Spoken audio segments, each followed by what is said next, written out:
Hi, this is William Ramsey. Welcome to William Ramsey Investigates. On tonight's show, I have a very special guest, one of my favorite guests, guy who's written at least 10 books, has an excellent website, truefreethinker.com. His name is Ken Ammi. We've done conversations about Crowley's influence on pop music. We did another one about, some of these other ones were about, was it the Nazism and communism? So we've done a lot, but on tonight's show, we're going to talk about a topic that I'm interested in and have been interested in. Ken has also followed the West Memphis 3 saga with me for a long time, probably 6 or 7 years now. It's been a while.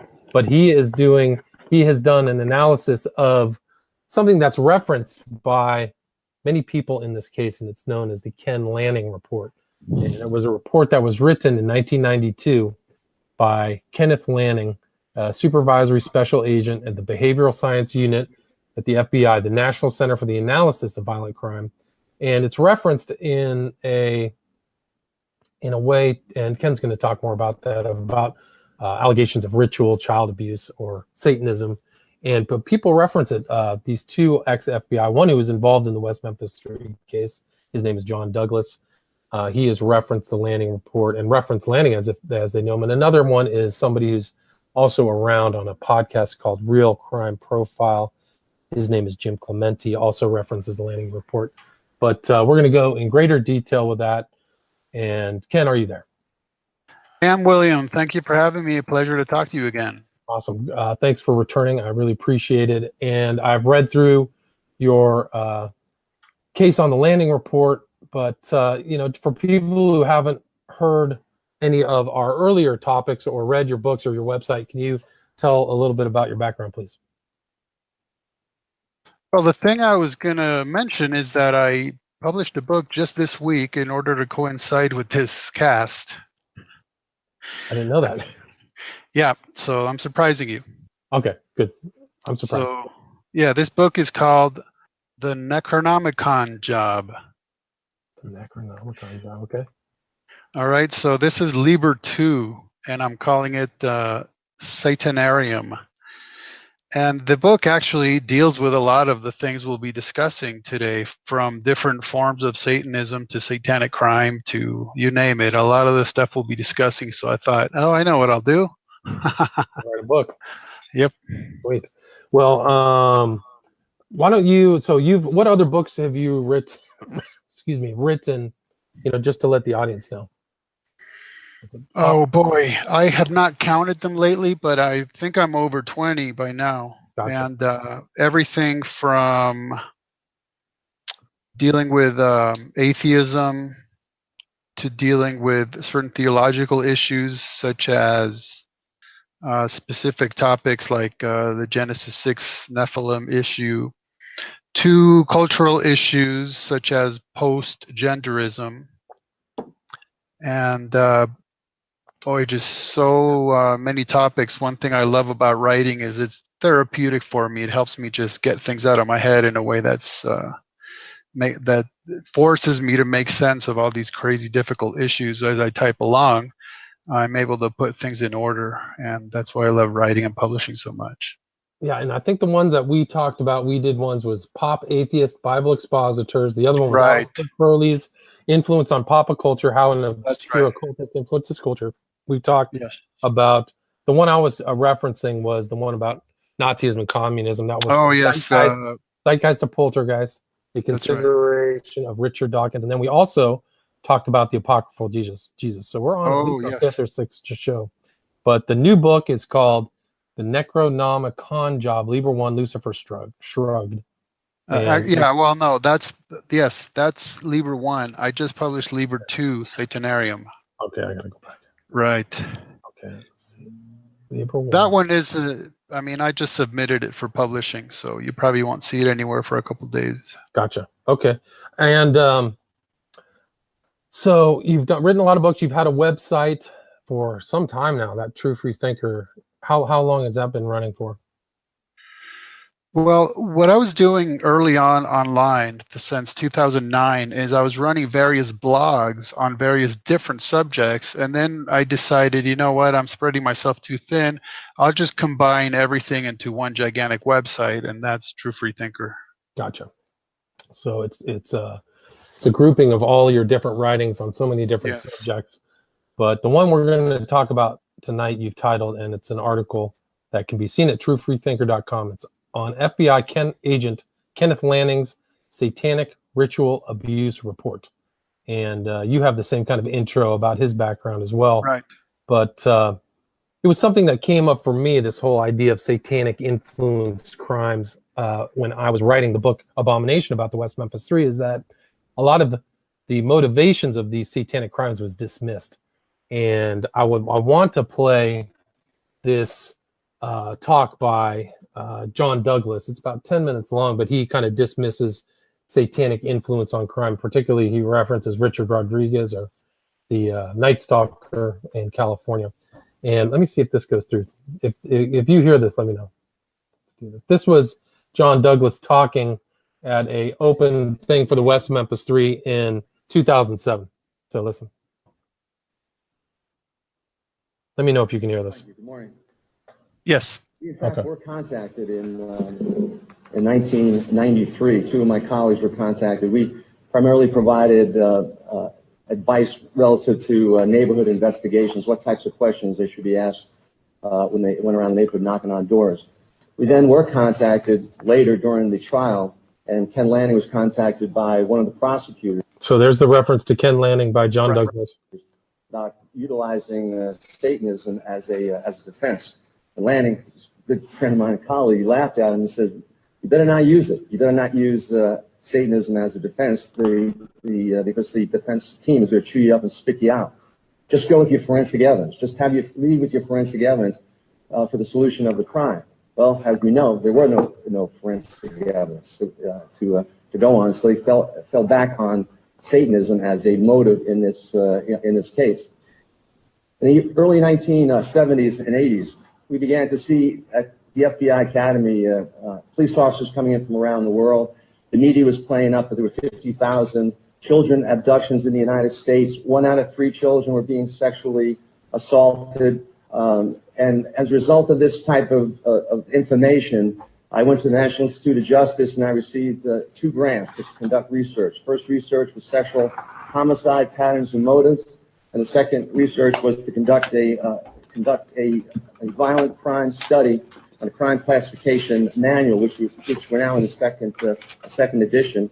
The first edition, we addressed every possible homicide. We considered using Satanism as a possible, as a possible category. But then we decided to go out and conduct interviews, like David Berkowitz, the son of Sam, and Richard Ramirez, the Night Stalker, which we did, and hundreds of other cases. And the cops were kind of throwing around words like ritual in their cases, and using it interchangeably with satanic crimes. We did a close evaluation. We looked at these cases, Ken Lanning, I, and my other colleagues. We didn't see one.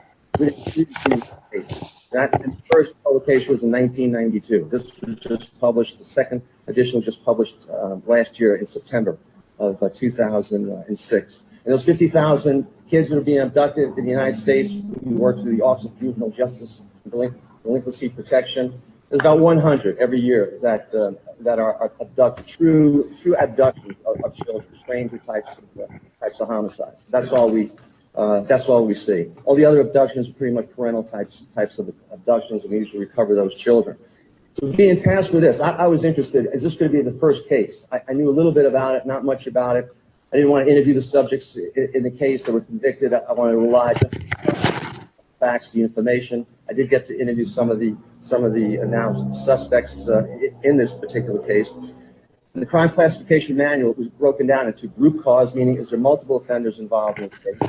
Is sexual homicide? Is it a criminal enterprise, meaning that is there an angle where there's a financial connection to the subject and the children? And the fourth one is whether or not it's a personal cause homicide. Looked at all the different categories. I looked and reviewed the information relative to the case, and pretty clearly, and it's pretty easy to me, to define this case as a personal cause homicide.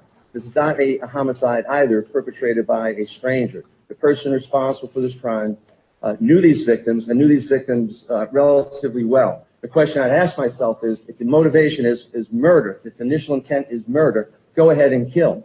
Why did the subject decide to tie up the victims after stripping them down naked? I believe the initial intent in my analysis was not to kill, but was to taunt and to punish these individuals. I saw criminal sophistication at the crime scene, the tying of the wrists to the ankles. I searched cases all over the world. I couldn't come up with similar types of cases. When I saw the offender, we call him the on-sub, decide to get into the water and to secrete the clothing by pushing down the sticks in the clothing, hiding the clothing, along with the three victims, using that kind of concerted effort, we're not looking at teenagers committing crimes like this. We're looking at somebody who's relatively criminally sophisticated. We're looking at somebody who has been violent in the past, who's violent now, at the time this crime was perpetrated, and would also be violent in the future. So I did this detailed analysis. I went to the Inquisitor private investigators in Memphis, and what they said was, as Douglas is describing some people here that we ought to take a look at. And lo and behold, David Jacoby was never interviewed by law enforcement. He waited for the cops to come knocking on his door. Terry Hobbs was never interviewed by the police until we conducted interviews of Terry Hobbs. And then I interviewed him 2 times, and I had one interview where he was very, very credible because I didn't have any background information on him. But then 5 days later, when we get this more detailed information, specific information, I talked to a total liar on a Monday night. He's a total liar. The guy I'm talking to now is being confronted with his lies. It's a totally different type of bird. The person responsible for this crime can look at you right in the eye, can look at a camera and say that I didn't do it, because it's a psychopathic personality. There is no remorse. Anyone who perpetrates a crime like this and leaves the victims like this in this condition, he's only concerned about himself. You can put him on the polygraph, he'll pass the polygraph, particularly this 14 years later. So looking at this case, to me, besides being a travesty of justice, this is not a satanic murder. There's no ritual. There's no ritualistic crime going on here. I talked to Mark Byers the other night. We talked with the families here. I told all the families, I said, Mark Byers' son was not targeted. Everyone thought he was targeted. In fact, even Mark Byers would be the person responsible for the triple homicide. The child who was targeted by a predatory animal that was exposed the greatest, and where the animal could get to that child. It's equal. There was no preferential victim at all. All 3 children would be attacked by predatory animals. Yes, we do have a killer. And again, the killer went and through this concerted effort because he lives nearby. He tried to delay his identification because he lived in the neighborhood. And he did his best to delay that by hiding the bicycles, secreting the clothing, and also hiding the victims in the bayou. So later on, if you have any more specific questions, I'll be glad to address them. Right. All right, so that was John Douglas at a defense press conference in November 2007. This is prior to the release of the West Memphis 3 in 2011. John Douglas referencing Ken Lanning twice, talking about their crime classification and their methodology, and that had just been re-edited a year before he gave this talk. This is kind of a clever PR position by the defense because they gave this press conference in a legal setting. It was within a courtroom, so I think that kind of impresses upon the public that this was some kind of in-court statement, which it wasn't. They actually elected to have the West Memphis 3 plead guilty again in 2011, and were released before any of their so-called new evidence was ever tried in a legal forum. So anyway, I just wanted to play that and show that John Douglas was talking about this this subject, this Ken Lanning subject. So what did you think about that, Ken?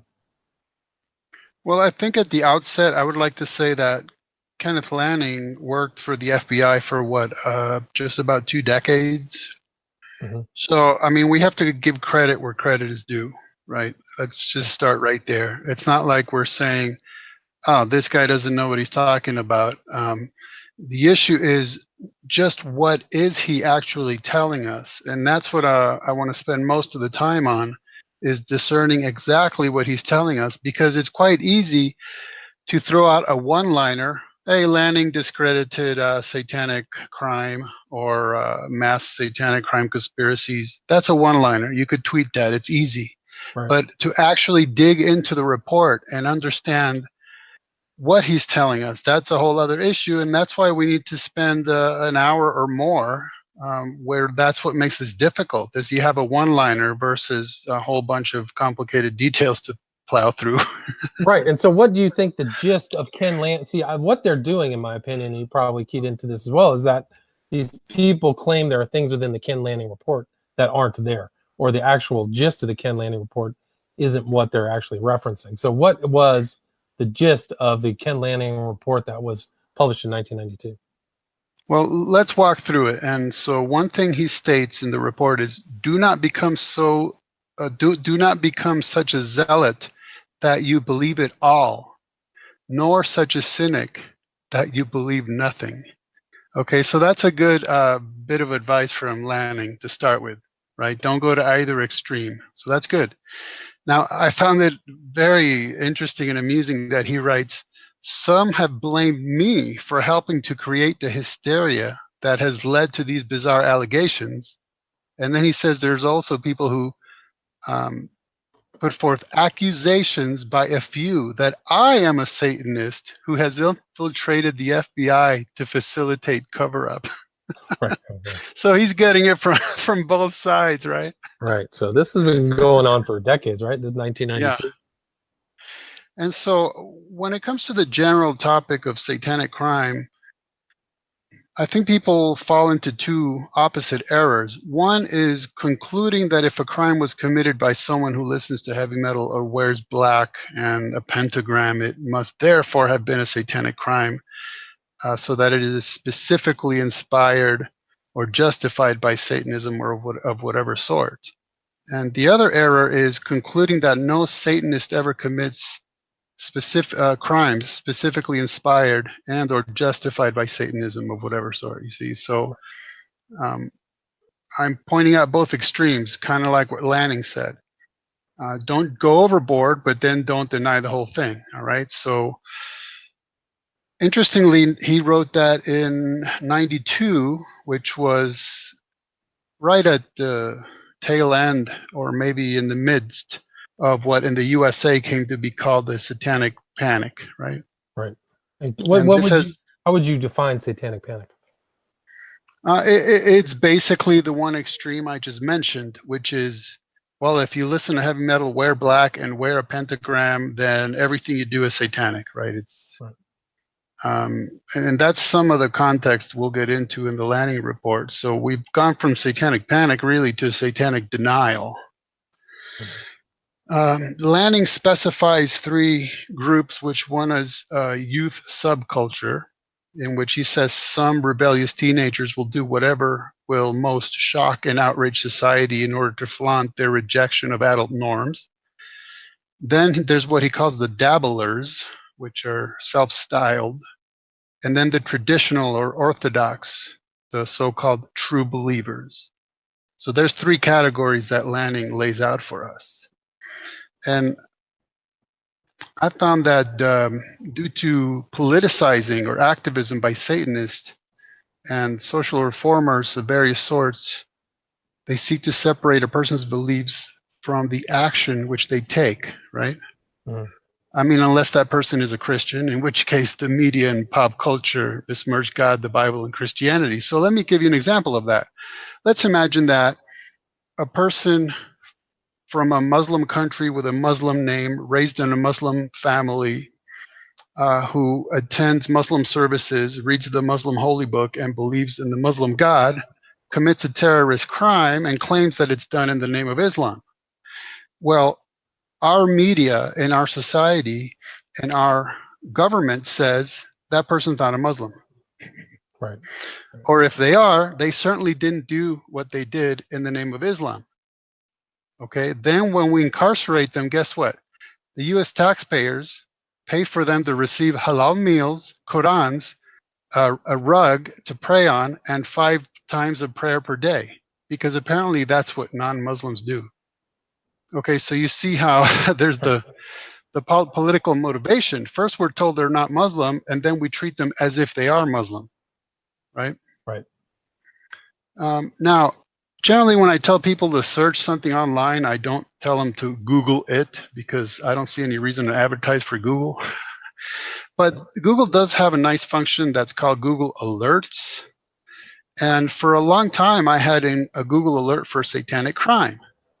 And what you'll find is that, anyhow, Google Alert means anytime something is published about satanic crime on the web, you get an email notifying you with the URLs and all of that. And so what you find out very quickly is that if a story of a crime is not keyworded, is not described as being satanic, then you'll never know about it. Right. Right? Unless that angle is somehow touched upon in the reporting, you'll never know about it.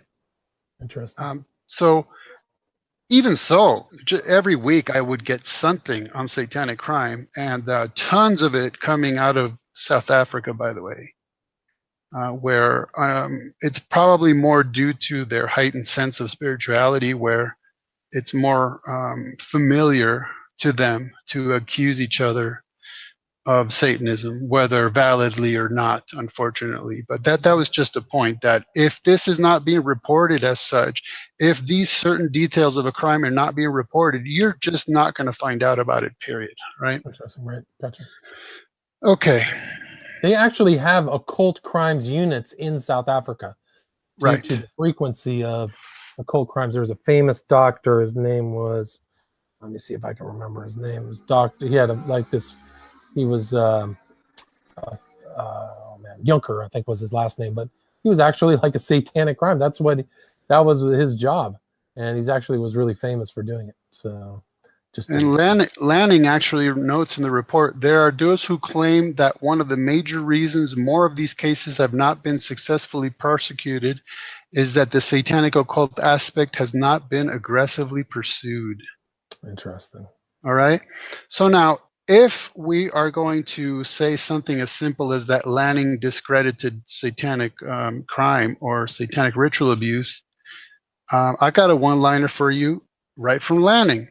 The idea that there are few secretive individuals in positions of power somewhere in the country regularly killing a few people as part of some satanic ritual or ceremony and getting away with it is certainly within the realm of possibility. Interesting. Wow. That's what the report says. Yeah, that's amazing. Because they deny that publicly, yeah. Right, but that see, he has something like that stated. Right, so the issue is to get into the context of what he is telling us. So let me give you a few examples of that. So here's an example of how he's contextualizing his report, right? Uh-huh. Parents may choose to believe simply because their children make the claims. Therapists may choose to believe simply because their professional assessment is that their patients believe the victimization and describe it so vividly. A social worker must have more real, tangible evidence. The law enforcement officer deals with the criminal justice system. The levels of proof necessary are reasonable suspicion, probable cause, and beyond a reasonable doubt, because the consequences, criminal investigation, search and seizure, arrest, incarceration, are so great. Okay, so that's starting to inform you as to what he's talking about. There's a level in which he's dealing with what parents claim, what therapists claim, but keep in mind that the ultimate context is the FBI and it is law enforcement. And so the Lanning report is not so much about whether there is satanic crime or satanic ritual abuse. It is more about, do we know enough about it that we can actually make a legal case against it? Right? So That's he what acknowledges that there's not enough evidence to ascertain whether there's this many occult crimes. Would you agree with that? Well, the main context for him is, can we bring this to trial and present it before a jury?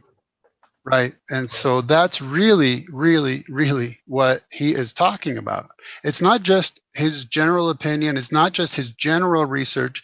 It's specifically about whether this can be handled in a legal setting. Does that make sense? Why he can say it's within the realm of possibility, and then why it comes across as if he's denying the whole thing. That's his point. And then as we go on, you'll see how this becomes really clear. So, for example,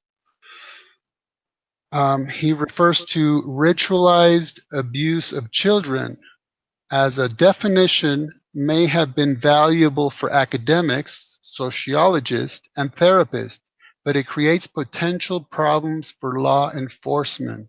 You see that? Interesting. So academics, sociologists, and therapists may be able to deal with this, but they're dealing with it in a very different way than for Lanning. Lanning and law from the enforcement. perspective of the FBI, which is the perspective of law enforcement. Okay, so then he also states the amount of ritual child abuse going on in this country depends on how you define the term.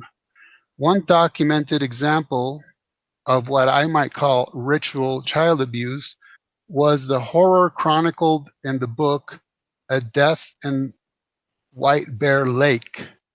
The abuse in this case, however, had little to do with anyone's spiritual belief system. Right? So you get the point.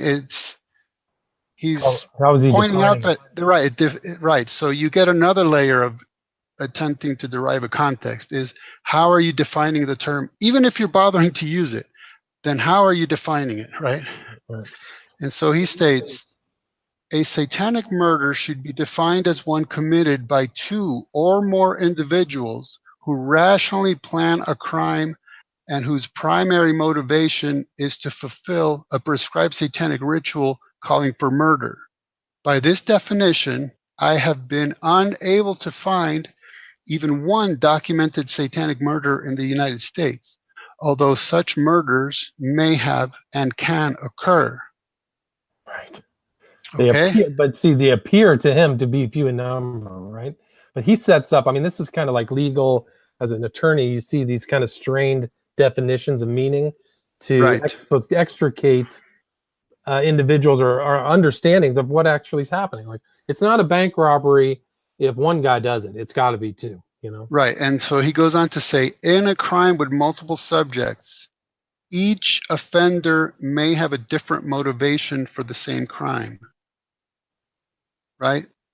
And then he states, some police officers may even feel that all crime is caused by evil, all evil is caused by Satan, and therefore all crime is satanic crime. And so he says that this, quote, may be a valid religious perspective, but it is of no relevance to the investigation of crime for purposes of prosecution. Okay, so another point about different ways of looking at the same phenomena. And then he writes, the law enforcement investigator must objectively evaluate the legal significance of any criminal's spiritual beliefs. In most cases, including those involving Satanists, it will have little or no legal significance. If a crime is committed as a part of a spiritual belief system, it should make no difference which belief system it is. Okay, so that was a big taste of what I categorize as contextualizing, because you see how he's dividing things up and making us understand that people look at this phenomena with different purposes and in different contexts, and the one he's coming to it from, which is the legal perspective. Right. No, that's interesting. Yeah. I mean, that's he's like parsing through it and pre-textualizing the generality of satanic crime and minimizing some of these cases like Richard Ramirez, or, you know, I mean, Richard in Lanning's definition, Richard Ramirez is not a satanic criminal because he operated alone, you know, even though he might have been motivated by satanic values, right? Right. Because the point is this: Satanism is not illegal in the United States. So he can't go into court and say Ramirez is guilty because he was motivated by Satanism. Right. So in a sense, Satanism becomes irrelevant because he has to go into court saying Richard Ramirez committed these crimes, and these illegal crimes, here's the evidence against them. That's why. Right. Well, that actually, to me, is actually fair. right? So he's just, Well, yeah. he's just talking it as a law enforcement guy. Exactly. And that's fair for any case. You can take motive out of a case, and it still doesn't mean somebody didn't do it. Even if you don't know the motive of why somebody shot somebody at high school, you don't, Right. I mean, if you have Ramirez at a certain location when a certain crime was committed and you have all the evidence, you don't need to talk about why he did it. Right. Right. It's just he did it. There you go. That's the litigious aspect of it. Right. So then I want to talk about a little bit of the philosophy as I see it that Lanning brings into it. So let me read this bit of a lengthy quote, but it's worth it. The large number of people telling the same story is, in fact, the biggest reason to doubt these stories. It is simply too difficult for that many people to commit so many horrendous crimes as part of an organized conspiracy. 2 or 3 people murder a couple of children in a few communities as a part of a satanic ritual and nobody finds out? Possible. Thousands of people do the same thing to tens of thousands of victims over many years? Not likely. Hundreds of communities all over the America are run by mayors, police departments, and community leaders who are practicing Satanists who regularly murder and eat people? Not likely. In addition, these community leaders and high-ranking officials also supposedly commit these complex crimes, leaving no evidence, and at the same time function as leaders and managers while heavily involved in using illegal drugs.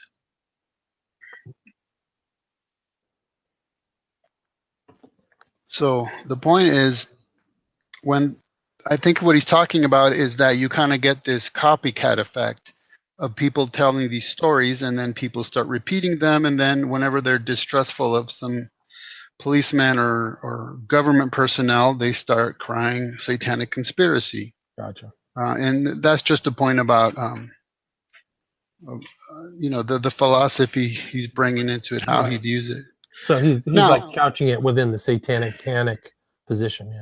Right. And frankly, I mean, I think that's very fair for him to point out that it seems unlikely that you have large segments of the government being run by Satanists and regularly committing all these crimes. Right. Agreed. The point is, we don't really know. But why don't we know? Or is it something that is just claimed and never actually evidenced? So what I thought about is, well, we know of drug cartels, right? We know of human trafficking. We know of weapons trafficking. And these include, quote unquote, horrendous crimes as part of an organized conspiracy. Right. Occurring within hundreds of communities all over the world, right? I mean, so that's part of the problem with the philosophy he brought into it, is that we do know that these sort of things do actually happen within the realm of drugs, human trafficking, or weapons trafficking, but somehow we're supposed to say, well, that's about it, folks. Those are major conspiracies, and we know about them, but supposedly there's no spiritual element to it. So let me mention that I was watching a show on occult crimes, and there came this veiled figure whose voice I recognized. So why don't you tell us about that major conspiracy that was going on just south of the border? Right. So Matamoros, I mean, it's Adolfo Constanzo, who was, his mother was probably a witch. She was actually from Cuba, was in Mexico City. He was a tarot card reader.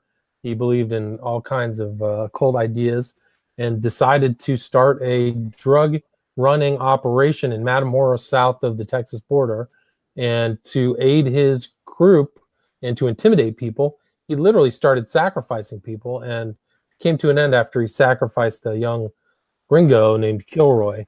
He instructed his followers to go to the border town and abduct this young guy, gringo, and they murdered. I mean, they did unspeakable things. But the interesting thing about Costanzo is he was on a murder rampage. Literally, there were murders that were happening in Mexico City where there were body parts found, and there was an entire rival drug gang that was wiped out and thought to be, laid at him and his group. He had this one woman named Maria Aldretti, who was from actually Texas. She was very tall, but she exhibited all kinds of strange behaviors. She had a ritual thing in her room. They thought maybe she was sacrificing, creature people. If you recall, one of the key aspects that blew that whole conspiracy apart is that when they got some local guy to start digging up the dead body of the gringo, right. He said to the law enforcement, he said, "Oh, I don't know what the big deal is about this one guy. There's dozens of bodies buried all over here." Right. Yeah. And indeed, that's what they ended up finding that it was a mass occult conspiracy, and there were dead bodies, dozens, all over that area. Yeah, they were killing rivals. They were killing people of their own group. It was just a slaughterhouse. And so there's an example of horrendous crimes as part of an organized conspiracy. Right? There it is. I mean, we know that happened, right? True sacrifice, yeah. I mean, he had something called the Nganga, which was like a cauldron where they put the blood in and supposedly raised spirits. Really dark and I mean, the guy, Adolfo Constanzo, was very knowledgeable and really a warlock. I mean, in Mexico they call him a brujo, I think would be the term. But yeah, amazing. Right. So there's examples. These things do happen, and I did list. I wrote a thing about John Douglas for my book, Abomination, and I did list all of these cases that the guy who did the occult crimes for Netflix, he referenced some of those in the show, and that's why he, wanted me to interview. So I talked about the Vampire Clan, the Hardy Boys, Adolfo Constanzo, the Beast of Satan, Beast of Satan. So these things do happen. So now, this is another aspect of it, which is, okay, what if a crime is not reported as being satanic, but as being occult, or as being brujeria, or as being santeria, or as being voodoo, or as being, name it. You could use tons of different terms and you would miss out on it. So I thought, since the report is specifically about Satanism, let's talk about that a little bit. Okay. So Lanning writes, many admitted Satanists claim that they do not even believe in God, the devil, or any supreme deity. Okay? And that is very, very common. It's a very common PR talking point by Satanists. And incidentally, anytime I read an article where a Satanist is being interviewed, it's not an interview as much as a platform, a PR platform, where the Satanist is given reign to say whatever they want in a completely unchallenged matter with no fact-checking whatsoever. So let me point out, perhaps there are Satanists who don't believe in God, the devil, or any supreme deity whatsoever, sure. But if they tell us that, we would have to ask, well, do they have some sort of absolute ethic against lying to begin with? I mean, why should we believe them? But that's fine. Let's say we believe them. Let me give you an example of Anton LaVey, because LaVey and Satanists will most certainly tell you that they don't believe in God, the devil, or anything like that, right? Right. But you may recall that Anton LaVey's girlfriend's Jane Mansfield, her son was mauled by a lion. Okay. Right. And what Anton LaVey did is he gathered together his fellow Satanists, and they petitioned, quote unquote, our brother Satan for healing. Okay, so they're appealing to Satan. They're petitioning to Satan as a personal being for the healing of this boy. All right, so they can claim whatever they want, but when we see what they actually do, right, it tells a very different story, right? So Lanning spent some time, rightly, by the way, noting that just because someone is into religion X does not necessarily mean that X motivated them to commit the crime, or that they appealed to X in order to do so. So that I think that's very fair. But if I could, I wanted you to read a certain statement that we discussed from Aleister Crowley. Okay. Magic in Theory and Practice. Yes. Chapter 12 of the Bloody Sacrifice and Matters Cognate. Reading, in any case, it was the theory of the ancient magicians that any living being is a storehouse of energy, varying in quantity according to the size and health of the animal, and in quality according to its mental and moral character. At the death of the animal, this energy is liberated suddenly. The animal should therefore be killed within the circle, or the triangle as the case may be, so that its energy cannot escape. An animal should be selected whose nature accords with that of the ceremony. Thus, by sacrificing a female lamb, one would not obtain any appreciate quantity of the fierce energy useful to the magician who is invoking Mars. In such a case, a ram would be more suitable, and this ram should be a virgin. The whole potential of its total and original energy should not have been diminished in any way. For the highest spiritual working, one must accordingly choose that victim which contains the greatest and purest force. A male child of perfect innocence and high intelligence is the most satisfactory and suitable victim. Okay, so there you have it. Perhaps somebody is into Satanism and or is into Crowley, and they commit a crime and it had nothing to do with Satanism and Crowley. But perhaps it did, because there's some very specific instructions right there as to how to go about performing a ritual crime, right? Right. And here he goes on, but the bloody sacrifice, though more dangerous, is more efficacious, and for nearly all purposes, human sacrifice is the best. Right. And I'm going to springboard right off of that by reading a few statements from Anton LaVey's Satanic Bible, because he has a whole chapter titled On the Choice of Human Sacrifice. Okay? The use of a human sacrifice in a satanic ritual does not imply that the sacrifice is slaughtered, quote unquote, to appease the gods. Symbolically, the victim is destroyed through the working of a hex or curse, which in turn leads to the physical, mental, or emotional destruction of the quote unquote sacrifice in ways and means not attributed to the magician. All right, you got that so far? So yes. It's interesting because he's speaking that symbolically the victim is destroyed, but then he makes it clear that it's actually very literal, because it could lead to the physical destruction, right? Okay. He also states, the only time a Satanist would perform a human sacrifice would be if it were to serve a twofold purpose, that being to release the magician's wrath in the throes of a curse, or more important, to dispose of a totally obnoxious and deserving individual, which is a very subjective criteria, isn't it? Yes. He also writes, the question arises, who then would be considered a fit and proper human sacrifice, and how is one qualified to pass judgment on such a person? The answer is brutally simple. Anyone who has unjustly wronged you, one who has gone out of his way to hurt you, to deliberately cause trouble and hardship for you or those dear to you. In short, a person asking to be cursed by their very actions. All right. So again, very subjective, because this is about one who qualifies according to your own view, right? That you've been wronged. He also writes, when a person, by his reprehensible behavior, practically cries out to be destroyed, it is truly your moral obligation to indulge them their wish. The person who takes every opportunity to pick on others is often mistakenly called sadistic. In reality, this person is a misdirected masochist who is working towards his own destruction.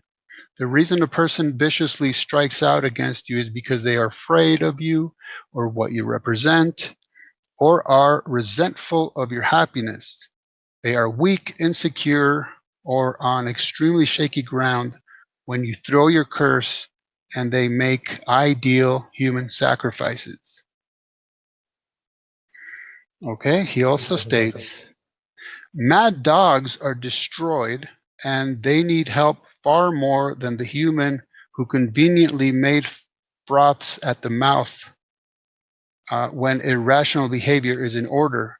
These people, given the opportunity, they would destroy you. Therefore, you have every right to, parentheses, symbolically destroy them.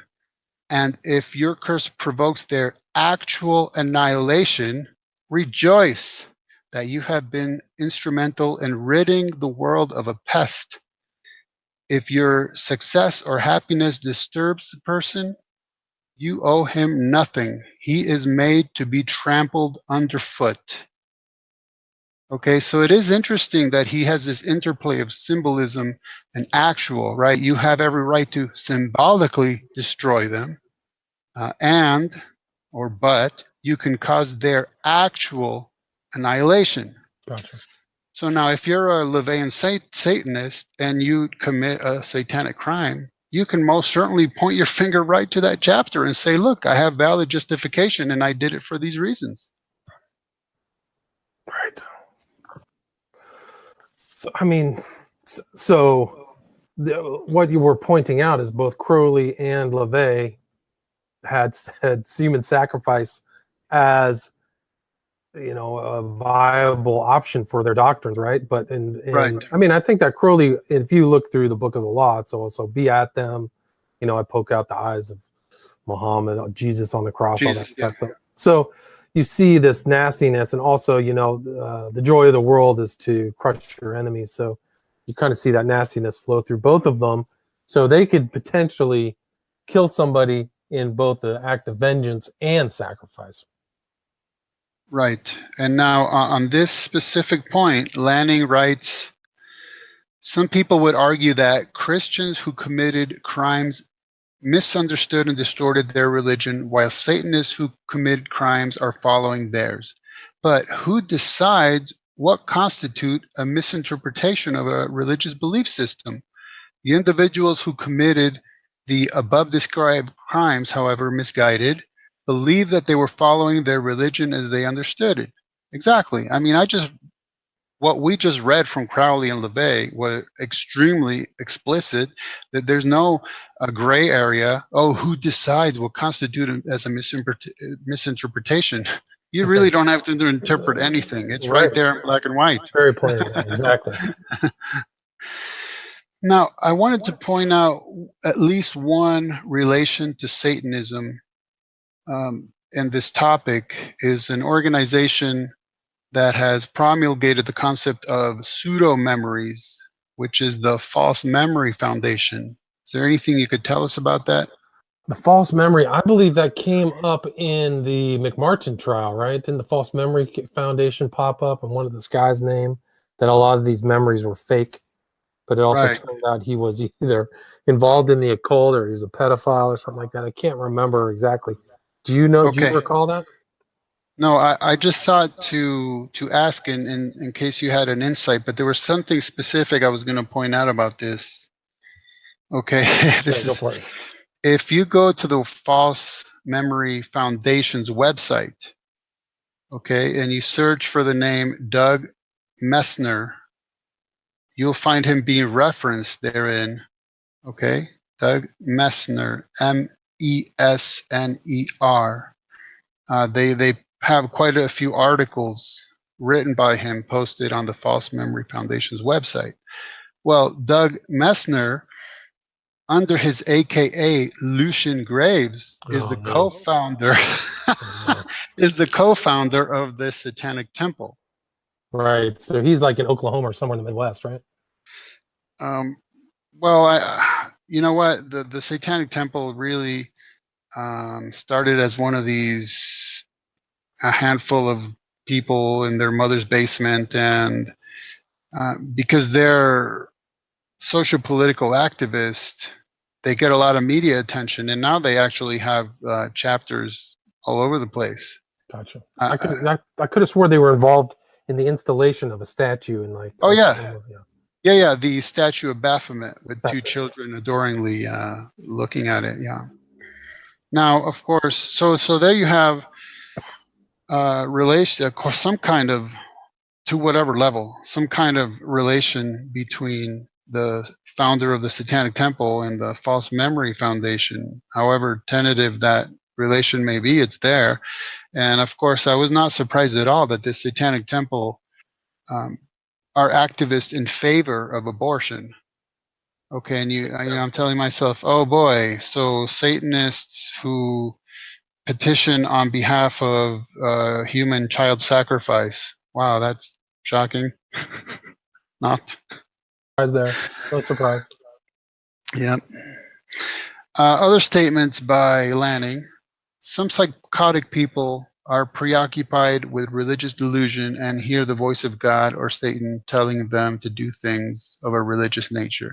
Fair enough, right?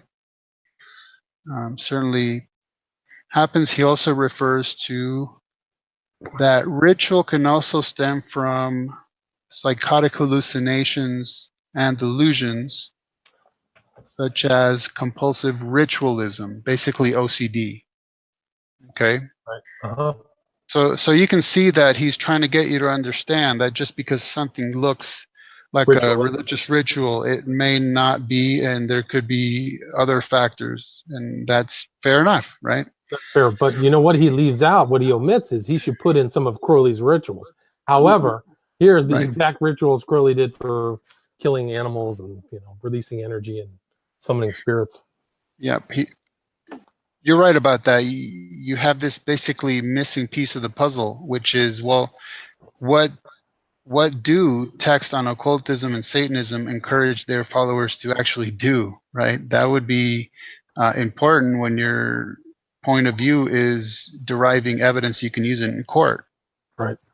Okay, so he also states the leaders of groups may want to play upon the beliefs and superstitions of those around them and try to convince accomplices and enemies that they, the leaders, have special or supernatural powers. He also writes, some clever offenders may deliberately introduce elements of Satanism and the occult into sexual exploitation simply to confuse or intimidate the victims. Right, so those are, I thought those were very important points and very valid. But again, he doesn't get around to saying something like some clever offenders introduce elements of Satanism and the occult because they actually believe it. Right, exactly. Well, I mean, I include in my book, Children of the Beast, there were two cults. There's one in Britain and another one in Central California that used the Book of the Law and Crowley's stuff as a backdrop for all of their crimes. I think the one in Britain involved massive sexual abuse, pedophilia, and the one in California, they were murdering people, So, and the guy is in jail here still. Like, his name was Gerald Cruz, and he was the head, and he had a Scarlet Women, and he had all these people doing stuff, and literally they had a compound with 40 people or something like that, and they finally got caught for killing somebody who wanted to leave the group. But these people were I mean, you can go through my book, Children of the Beast, and you can see what he's referencing, and all of his statements are all right out of Crowley's handbook, So they're the one you just discussed. There you go. There's a major conspiracy involving at least 40 people. Right. And it was real life happening. I mean, it just happens that it got busted, and that's why we know about it. Correct. I mean, there's probably some that don't get busted, right? Oh yeah, right. And I mean, that in a sense is an argument from silence, right? Technically, we can't really say, well, they must be out there. And the reason we know they're out there is because we don't know that they're out there. Right? That's an argument from silence. But the fact is, like I said, that case you just mentioned, the Matamoros case, the human trafficking, the weapons trafficking, the drug trafficking, I mean, these are all massive conspiracies. Right. So another statement from Lanning. The facts are, some individuals believe in and are involved in something commonly called Satanism and the occult. Some of these individuals commit crimes. Some groups of individuals share these beliefs and involvement in Satanism and the occult. Some members of these groups commit crimes together. The unanswered questions are, what is the connection between the belief system and the crimes committed? Is there an organized conspiracy of satanic and occult believers responsible for interrelated serious crimes, such as molestation and murder? And he states that blaming Satanism for a teenager's vandalism, theft, suicide, or even act of murder is like blaming a criminal's offense on his tattoos. Both are often signs of the same rebelliousness and lack of self-esteem that contribute to the commission of crimes. Okay, and I would say that, however, for example, the example of LaVey's Satanic Bible, right? It claims that ritual murders in the name of Satan are perfectly acceptable. So then blaming Satanism for a teenager's crimes when they are truly motivated by such Satanism is actually perfectly valid, right? Agreed. I Agreed. mean, you can't just paint with a broom. Just because he makes a good point about it doesn't mean you can paint with a broom and say, well, then therefore nobody is motivated by. But again, back to the context. What I constantly hear him saying is, I can't take this into court. Right. Right? I can't say Satanism, therefore he's guilty. We'll look at the actual crime. What was the actual nature of the crime? What was done? And how do we know what's the evidence? That's what we're really attempting to get down to. So let me make a last statement here that along these lines, okay, consider that most atheists are evolutionists, so they believe that humans are merely temporarily and accidentally existing hairless apes, right? Right. This actually led to atheists becoming the worst mass murderers in history during a mere few years in the early 1900s. And it may be that similar reason to that atheist countries lead the world in the production of child pornography, something which requires a massive conspiracy to produce and distribute, by the way. So there's another example of how a worldview, a belief system, even if it's atheism and or evolution, can most certainly lead to the commission of crimes. Serious crimes, right? Yeah, I mean, it may not be spiritual or religious at all, but still, the belief that a large segment of your population are what the communist atheists called worthless or useless eaters leads to mass murder. I mean, just genocide, slaughter. That is just a simple fact. Right, no doubt. I mean, and atheism is a religion. I mean, even Darwinism is a religion based upon an incredible myth. You know, there was some boiling water 200 million years ago, and then DNA magically created and entered into a cell. But the issue is that the communists were very open about why they were doing what they were doing, and they were doing what they were doing based on their worldview philosophy. That's the point. Right. Because the unique feature of the communist mass murders was that those people were not dying in wars fighting other countries and other armies. They were actually being mass murdered by their own countries.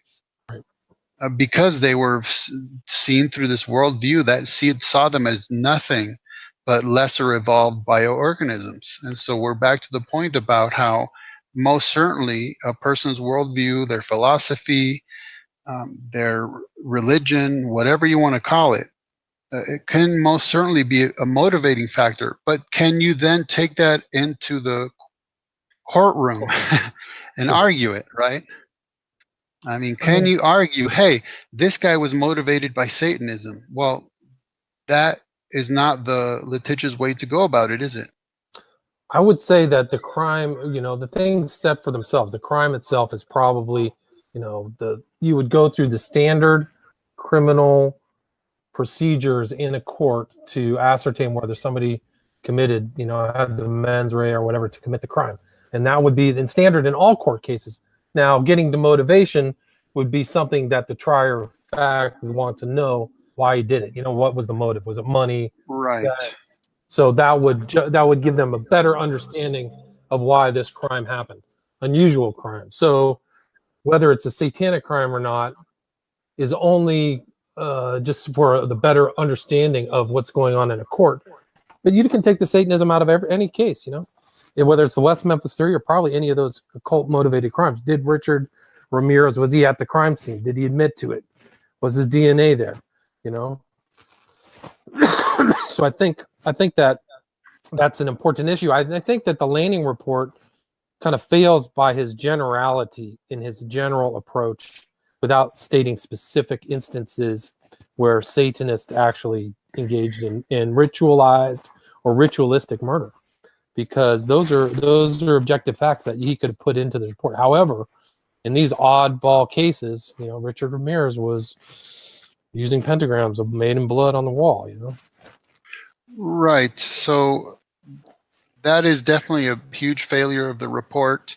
And the way that people handle the report, there's a major failure there in failing to notice what I stated up front and what I've been trying to push home this whole time, which is what is the context of the report? Right. And the context is the legal aspects of how you would handle a case. I mean, that's really what it is not just simply an FBI agent telling us whether any such thing actually ever happens. It's more about an FBI agent helping law enforcement handle these sort of claims and whether that's something that they need to focus on or bring up, or how exactly are they going to handle it. And this is why in the West Memphis 3 case, you hear a reference to Lanning, because it's like, okay, how is Lanning helping us with this case, right? Right. That's what they're talking about. They're not talking about worldviews or philosophies or anything else. They're talking about how are we going to handle this case. Right. And I mean, the other thing that's interesting about the Lanning report is the way it's referenced. It's usually not referenced was what it is, and its title indicates is that it's about ritual child abuse. It's not even so much about that murder. So people use that, I mean, use those particularly in the West Memphis 3 case, talking about murder, but it's actually the full, from beginning to end, you know, narrative of the Lanning report is about child victims, you know. So I think that one of the problems is that people just use this Lanning report and expect nobody to really read it and get the gist of what Lanning wrote about, you know. Yeah, and that was the point I made up front about how easy it is to throw out a one-liner about the Lanning report. Yeah. But even as you just pointed out, yeah, it is focused upon satanic ritual abuse. It's not just about any and all satanic crime ever. Right. Yeah. So I think that that's one of the interesting contexts. Well, is there anything you would like to finalize in summary about your investigation and analysis of the Lanning report? I think these last few statements we made are what the main thing I wanted to state is to understand his perspective, his context, and take it for what he is telling us, and not just what you can make of it for PR purposes. Right. And I mean, I think that that's it. You know, the people are using it for, Right. and that's a great point. You know, they are using it for PR purposes without, you know, I think referencing it specifically. You're like you said, I think you perfectly stated it. It's one-liner references, which don't really get into the details of the Lanning report. Right, and I mean one-liner versus us spending an hour just to elucidate what on earth is actually being stated, what is missing from it, how to understanding, adding some evidence from Crowley and LeVay, and all these different things. I mean, so who's going to sit down and listen to an hour's worth of discussion between us two if their point of view is the one-liner point of view? Right, that's a good point. That's a good point. I think that that's important. What you brought into our discussion is these specific statements by Crowley and LeVay. Like, come on, you know, if you're really going to talk about occult crimes, there's doctrines in there, just like you referenced communism. You know, we got to get rid of the proletariat, right, or the bourgeoisie, right? Bourgeois, yeah, you got to get rid of the bourgeois stuff, and the Satanists are saying, got to kill them for energy, and you can need vengeance, right? In fact, as we close up, you remember the Miranda Barber murders? Tell me about it. Miranda Barbour. Vaguely. What? Remind me. I don't remember this. Yeah, the most significant thing I want to mention, and I know we're running out of time, so just in passing, is she was okay. One statement she made about how many people she had murdered is that she only counted up to 22, and after that she just stopped counting. Okay. Right. And I thought, wait a minute, because she claimed to be a Satanist to start with. Then when she's asked, she says, I murdered 22, and after I stopped counting. And I thought, okay, well, why not 21? Why not 23? Why not 10? Why is she saying 22? And then I remembered that Anton LaVey, let's see, this is a report that was an article that was written about LaVey. Anton LaVey maintains that he isn't really concerned about accusations of people killing other people in the name of Satan. He swears that each time he reads a new killing spree, his only reaction is, what, 22 people? Is that all? All right. Wow. And I mean, that was many, many years before the Miranda Barber murders. Did they ever did they prove she killed anybody? Well, let me just close the loop by saying she claimed to be a Satanist, and she mentioned the 22. And just because I know LaVey, I knew that she knew what she was talking about. Interesting. Right? Interesting. Whereas who on earth in the media would say, oh, wait, 22, that definitely ties her back to LaVey, to Satanism. And she claims to be a Satanist. Therefore, she's at least in part motivated by her beliefs in Satanism. Fascinating. Right? I mean, and that's part of the problem. If you don't know these little details, you can't see the references, right? Right. In fact, here's an interesting bit. In a 1986 article regarding accused Night Stalker killer Richard Ramirez, convicted of 13 murders in California, LaVey said, When I met Richard Ramirez, he was the nicest, most polite young man you'd ever want to meet. A model of deportment. He seemed like such a polite kid. Interesting. So there's another, however loose, some sort of personal relation or tie, or at least a meeting and passing between LaVey and Ramirez. Amazing. That's amazing. Yeah, so she did. Miranda Barber was convicted of killing Troy La Ferrara. So there's one that she went to jail for, though claiming that she killed at least 22 people. So right. Life sentence. But I'm telling you that number 22 links her directly to the fact that she knows what she's talking about when she's calling herself a Satanist. Yeah, she told some very detailed statements about her background, which, pretty harrowing stuff. So, maybe it's true. I don't know. So any last words, Ken, before we wrap this up? Nope. Only that I appreciate discussing this with you again. It is a complicated and difficult and troublesome issue, and I'm glad to be able to speak about it with a person who would understand the subtleties revolving around it. Well, I appreciate that. Just yourself. Yeah. Thanks, man. Well, I appreciate you taking the time to share your insights with myself and the audience. So hopefully